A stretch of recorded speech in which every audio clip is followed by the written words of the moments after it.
एक प्राचीन भारत के समय का है, दूसरा लोकतांत्रिक आधुनिक भारत का है। एक राजतंत्र के जमाने का है, दूसरा लोकतंत्र के जमाने का है।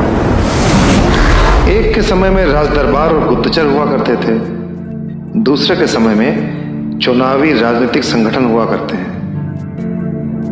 एक का उद्देश्य था साम्राज्य का निर्माण और दूसरे का उद्देश्य है लोकतांत्रिक राजनीति से सत्ता पर काबिज होना। एक के समय में जो संवैधानिक ढांचा था उसमें राजा सर्वोपरि हुआ करता था और दूसरे के समय में जो संवैधानिक ढांचा है उसमें संविधान सर्वोपरि है। बड़ा फर्क है इन दोनों के जमाने में और परिस्थितियों में, पर कुछ तो है जो दोनों में एक जैसा दिखता है। चलिए पहले इस चित्र को देखते हैं। यह चित्र आज से 2.5 से 3,000 साल पहले के भारत के नक्शे का है। यह चंद्रगुप्त मौर्य के अधीन चलने वाले शासन तंत्र का नक्शा है। और दूसरा, अब इस चित्र को देखिए, यह आज के भारत का है। ये क्या है इसे बताने की जरूरत नहीं है। भगवामय होता दिखाई दे रहा है पूरा भारत, पश्चिम से पूरब तक। दोनों चित्रों में कुछ समानता सी है, आपको महसूस हुई? चलिए अब इस तीसरे चित्र को देखते हैं। यह तीसरा चित्र कुछ बयान करता है और वो ऐसा है जो आज पूरा देश समझता और जानता है। ये कहानी चाणक्य और अमित शाह की है। जी हाँ, चाणक्य और अमित शाह कितने मिलते जुलते, कितने अलग समय के, फिर भी मिलते जुलते। चाणक्य और अमित शाह अलग अलग युगों के व्यक्ति हैं, लेकिन राजनीति, सत्ता प्रबंधन, संगठन निर्माण और रणनीति के मामले में दोनों की सोच बहुत हद तक समान दिखाई देती है। हालांकि यह तुलना ऐतिहासिक और वैचारिक दृष्टि से ही की जाती है। दोनों की परिस्थिति, समय और साधन बिल्कुल अलग अलग है।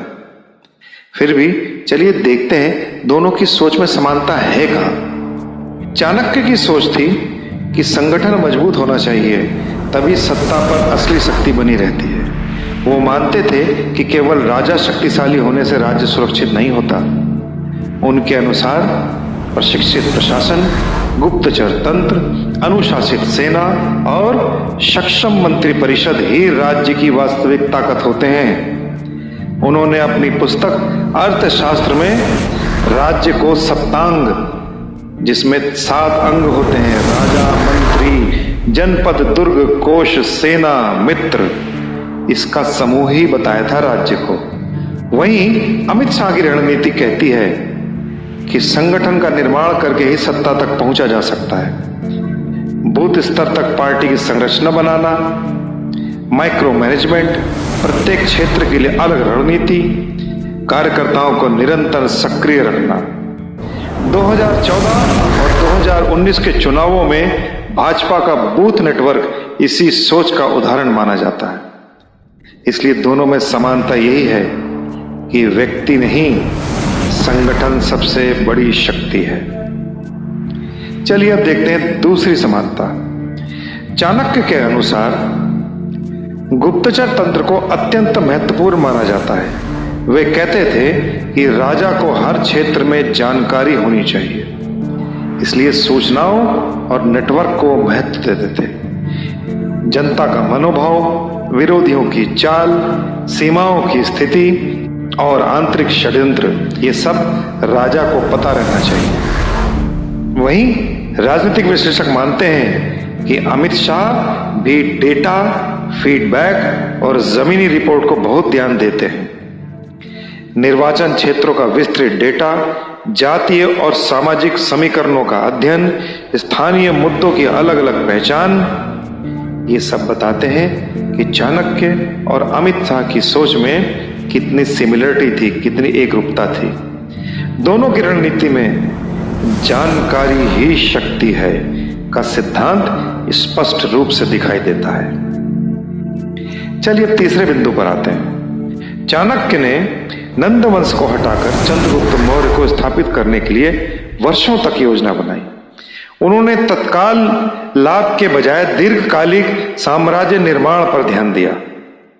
वहीं अमित शाह को भी कई राज्यों में लंबी राजनीतिक तैयारी के लिए जाना जाता है। पूर्वोत्तर राज्यों में धीरे धीरे संगठन विस्तार, बंगाल, तेलंगाना और दक्षिण भारत में दीर्घकालिक रणनीति, केवल चुनाव नहीं भविष्य के लिए कैडर का निर्माण, यह सब दिखाता है दोनों की समानताओं को, दोनों के सोच की समानताओं को। दोनों अल्पकालिक लोकप्रियता के स्थान पर दीर्घकालिक शक्ति निर्माण पर विश्वास रखते थे।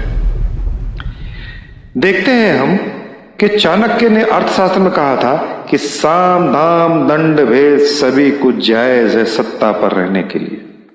साम यानी समझना, दाम यानी प्रलोभन, दंड यानी कठोर कार्रवाई और भेद यानी विरोधी में विभाजन। इन चारों बातों को सुनने के बाद हमें आधुनिक भारत में भी ये सब कुछ होता हुआ दिखाई देता है।